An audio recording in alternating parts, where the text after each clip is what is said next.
What's up, everybody? Let everybody get in here right quick. As advertised, I am extremely excited to be with y'all today. Appreciate everybody coming through on this fine afternoon, evening, or wherever you are tuning in around the world. This is a very, very important time, especially within our country, but a time to have some really cool conversations, as I have in the past with some very important people. And we kind of want to double back to somebody very important that is in a very important race in the East Coast out of the beautiful state of Georgia. Leader Stacey Abrams. Excited to have her on to talk about all of her work to combat voter suppression, to energize voting rights, but also her candidacy for the governor of the great state of Georgia. So in that gubernatorial race, we wanted to bring her on and see what she's talking about and really understand why it's so important that we all participate, get activated in terms of getting registered to vote, exercising your right to vote, no matter where you are, and also telling all your people in Georgia to get out and vote for Stacey. So without further ado, I'm going to bring Leader Abrams onto the call. We're going to have some fun with it. Y'all stay tuned. Hope everybody's doing well. Hope you're blessed. Excited about basketball season. And there she is. Hello, Stacey. How are you? I am well. How are you? I am doing fantastic. Wanted to say thank you so much for taking time out of your busy schedule. We're just starting our season.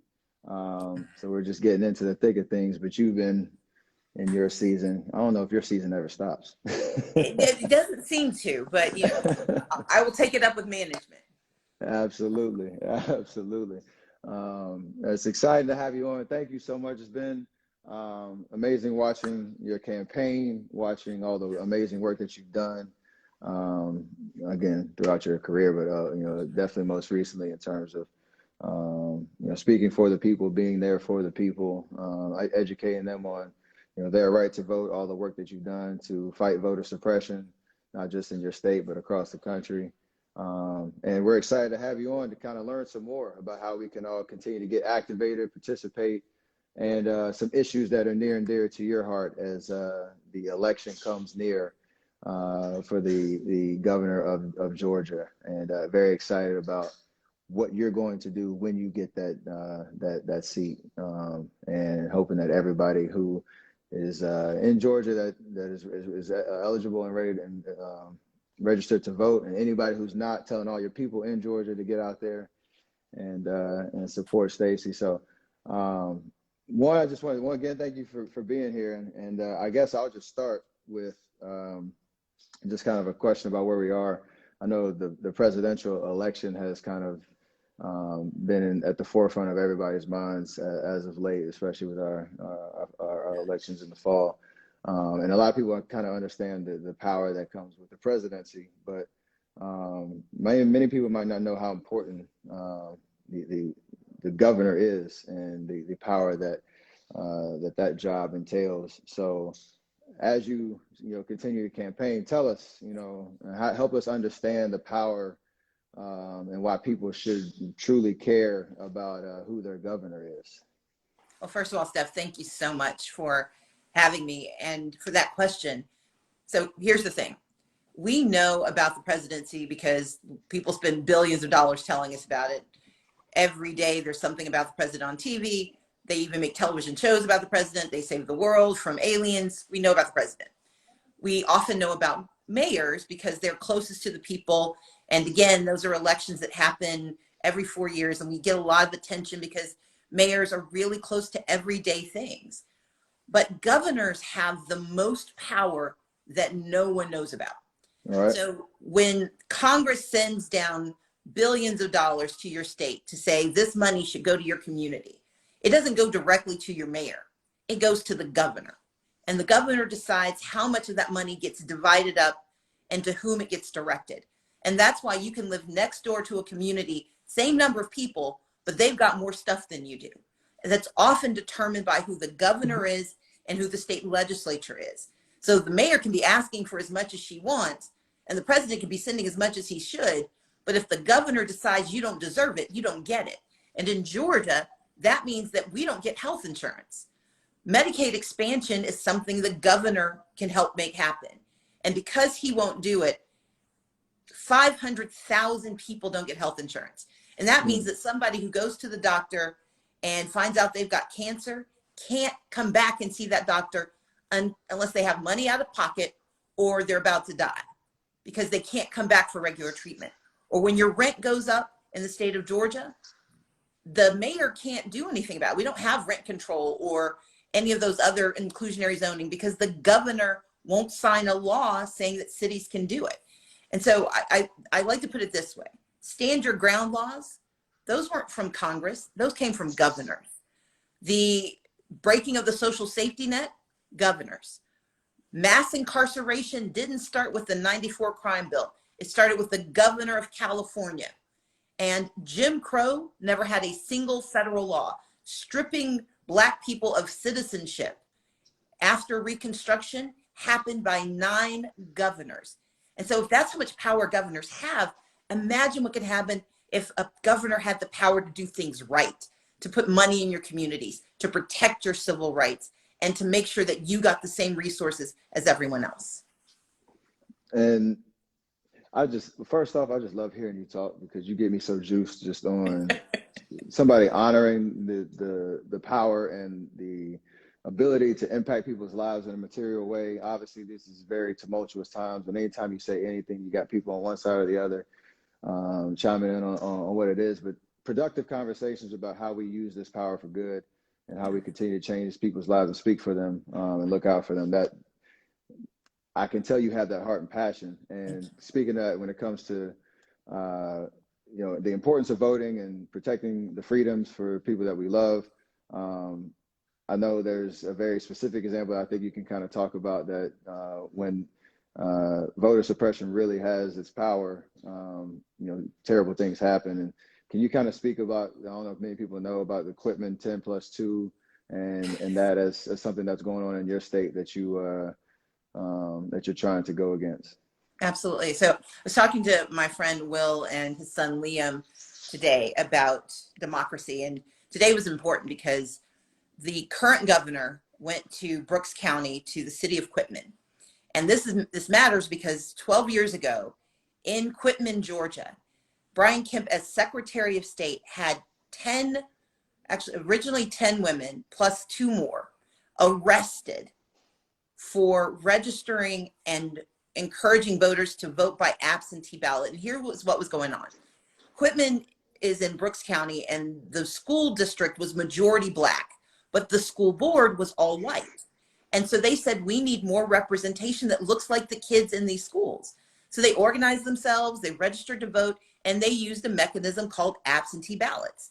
They followed the law, they did everything right, and they won. Well, the people who lost got so mad, they called the Secretary of State, Brian Kemp. And even though they did not do a single thing wrong, he had them arrested, some of them on Christmas Eve. They were charged with 120 felonies. Their pictures, these are school teachers, these are community members. They are on the front page of the newspaper accused of committing felonies. One woman nearly committed suicide, and it took years, and they were exonerated on every single charge. But because Brian Kemp didn't think they had the right to use the same tool that everyone else had used for years, he had them arrested. And it's that kind of behavior that we know he has continued as governor. And so it's so important that on a day when I was meeting with Black business owners here in Georgia, he decided to go to the place where he helped eliminate access to the right to vote. And that matters because your priorities show, and his priorities are not about the people of Georgia. Priorities show. I think when you talk about that specific example and just how egregious it is that they had to go through that trying to exercise their right to vote, a lot of people ask, there's so many powers that be. Brian Kemp is a bad example of when that power is used for wrong in that sense. Like, what's your best way of explaining to the the average voter the assurances that their vote matters, their vote counts, it's protected, and that throughout that whole process from registration to either early voting, with mail-in ballots or going to the polls, that it's going to matter and that it actually counts? So I start with, if it didn't matter so much, they wouldn't put so many obstacles in your way to get there. But, doing a terrible analogy to your sport, you wouldn't expect to show up on the last night of the finals and win if you hadn't played in a single game, hadn't practiced a single day.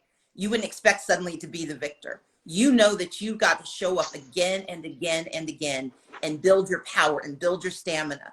Well, that's what voting is. We've got a lot of ills in society, but it's not going to be solved with a magic wand. We have to keep going back and voting. And the reason I know it works is because when we do it and when we navigate those obstacles, things change. In the state of Georgia, when I ran in 2018, I did not win. I know this. I know I'm not the governor. And I could have been very disappointed and decided to stay out of things. But instead, I started an organization and we sued the state. We said, you need to be better about letting people vote. And over 4 years, we were able to get them to change so many laws that in 2020, we were able to elect the first Black man and the first Jewish man to the US Senate from this, because what it signals is that our voices have power, but we also have protection. And that's why governors matter. I'm not the governor yet, but I'm working to make sure that when you register, you can stay on the rolls. When you cast your ballot, it gets counted. But when we show up in numbers, there are too many of us for them to stop us all. And that's the most important antidote to voter suppression, overwhelming the polls with our power and our presence. We've made a lot of progress in Georgia, but there's still obstacles. And that's why we want people to vote early so that they can show up and show out and go home. Talk to me. And I know you said, like, you're not governor right now, but you're about to be. And this is obviously an opportunity for, hopefully an amazing audience and how we can continue to share this message. You have run an amazing campaign. Your platform is super strong, obviously through, healthcare, housing, education, the priorities that you stand for. For everybody who's interested, those who are not, those who are going to see this, just for you, like, what can you do for the state of Georgia as governor, whether, whatever time frame, the first year, throughout, throughout that process, like what are you ready to do for Georgia? Sure. Look, and you said it, it's the fundamentals. It's education, healthcare, housing, and the ability to make a good living. So education, I can make sure we have financial aid, need-based financial aid. Georgia doesn't have it. We're only one of only 2 states that doesn't have financial aid for students. So students have to go into debt to get an education if they don't have an A average. And look, I believe a C student should still be able to see their way to college. I want to make sure that we have apprenticeships and free technical college. Exactly. Exactly. I want to make sure that we have healthcare. As I mentioned, Georgia doesn't have Medicaid expansion, which means 500,000 Georgians simply have to get sick and hope for the best because the governor won't help. But we can also save our hospitals, save lives, and create 64,000 jobs. And that's not a made up number. That's really what happens. We can make housing affordable in Georgia. Georgia has a $6.6 billion surplus. That's billion with a B. That's after you paid every bill, after you put 15% aside in a rainy day fund, we still have that money left over. I want to put that money into our people. I want to expand Medicaid. I want to pay for housing and not take care of everyone's problems, but take care of the big problems so people can focus on their lives. And then I want to make sure people can make a living. Right now, Georgia has we have low wages and low unemployment. That's because so many people have 1 or 2 of those jobs. So I want our teachers to make more money than they make right now. Right now, a starting teacher in Georgia makes less than a starting teacher in Mississippi. We could solve that. We just need a governor who'll do so. But we should also be able to start Black and brown owned businesses. Right now, it's a 100-year gap between majority owned businesses and minority owned businesses. You don't have to take anything away from majority-owned businesses. We've got enough that we can expand the pie so more people have access. I can do all of that as governor because we've got the money, we've got the time, we've got the laws, and now we just need the leader. And that's my plan. I love that. Obviously, I'm in California, and I'm registered to vote out here in our races, and in tune with some of the issues that are in our backyard. And you just spoke on what's going on in Georgia. For those that want to kind of participate in outside of their area, and I hope this live is a part of this process. But how would you recommend people galvanize their energy, their resources to help those that how would you advise those who don't live in Georgia to help out with this election run in this campaign? So go to StaceyAbrams.com/volunteer to sign up. But one of the reasons I'm so excited to talk to you is that when we first met in 2019, you understood that no matter which state we lived in, we were all in the United States together, and our fortunes, our lives are linked. And right now in Georgia, we have one of the most restrictive abortion bans in the country. And regardless of how you feel about abortion, it should be a woman's choice because it's directly connected to her ability to make a choice about her life. Well, in the South, from Tennessee down to Florida, from Texas all the way to South Carolina, that's 56% of the Black population of the United States. And none of the Black women in this part of the country have access to abortion care. And that means that if you have a miscarriage, your doctor may not be able to help you. If you have an ectopic pregnancy, if you are a victim of rape or incest, it's all of these things that are directly connected. And so in California, if you reach out and help a voter in Georgia understand what's at stake, you are saving lives not only in Georgia, but across the South. If you care about access to healthcare, if you care about cancer treatment, working to help elect me in Georgia means that more people get to survive. I am proud to be an American because I know all of our lives are connected. And what democracy does is it links us together. And so if you're willing to sign up to volunteer, we'll put you to work because when we succeed here, everyone succeeds. That's so good. Knowing that we're all connected, there's a message just in there in terms of, I think, how the tide has changed over the last, 4 to 6 years, really. And obviously the use of people's platforms, the idea that, as you said, all issues are connected in some way, shape, or form. And you can't turn a blind eye to what's going on in our country right now. And I want to ask a question specifically, to you and your campaign around, obviously Kemp right now and the job it's going to take to win this race. But can we really shock the system with massive turnout and retire Kemp? And I actually asked that question because that was submitted from one of the watchers here who submitted a question ahead of time. So I wanted to get a couple of those in. But can we really shock the system and retire Kemp? Absolutely. So those people, for folks here in Georgia, there have been some polling, and the polling is wildly, just swinging. So today there was one poll that has 51-41, and the other one has it at 50-49. Now, in the 51-41 poll, by their own admission, they asked 51% of Republicans how they would vote. Shockingly, they didn't pick me. and so that poll is you got to kind of set that one aside. But in every credible poll where they actually look at people who look like Georgia, it's a 2-point race. It is only about who shows up. And so, yes, if every person eligible to vote who wants me to be the leader, who wants their lives to get better shows up, yes, we absolutely can win. And we know we can win because they've spent tens of millions of dollars trying to convince you not to like me. You don't fight that hard when you don't think there's anything to lose. Follow the money. No, sorry, I didn't mean to interrupt. No, please. I was in the studio. I was ad-libbing, like. Please. No,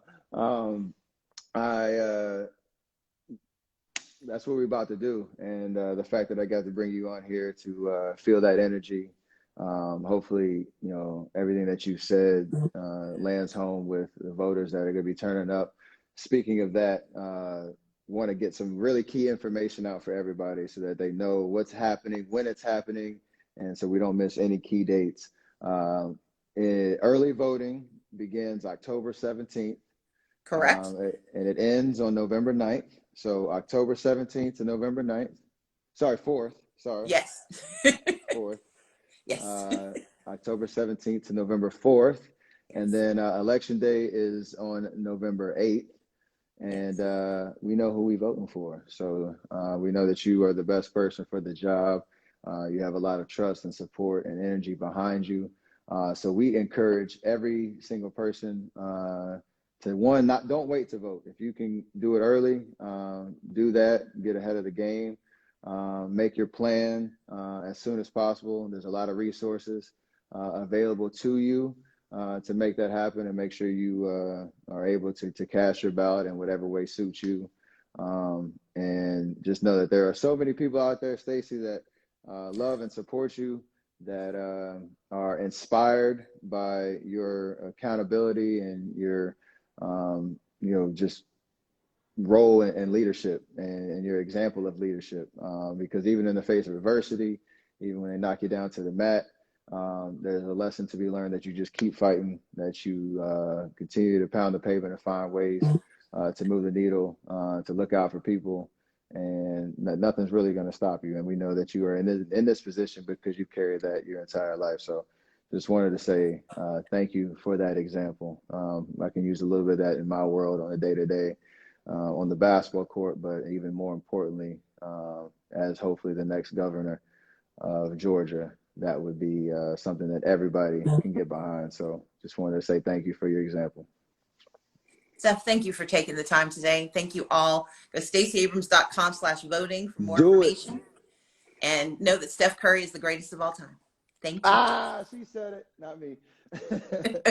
I appreciate this. We'll make sure this is going to be packaged and put around the world for everybody to hear, and especially if you know anybody in Georgia. I keep telling y'all, anybody in Georgia, up and down 85, Atlanta, everywhere, all the way around.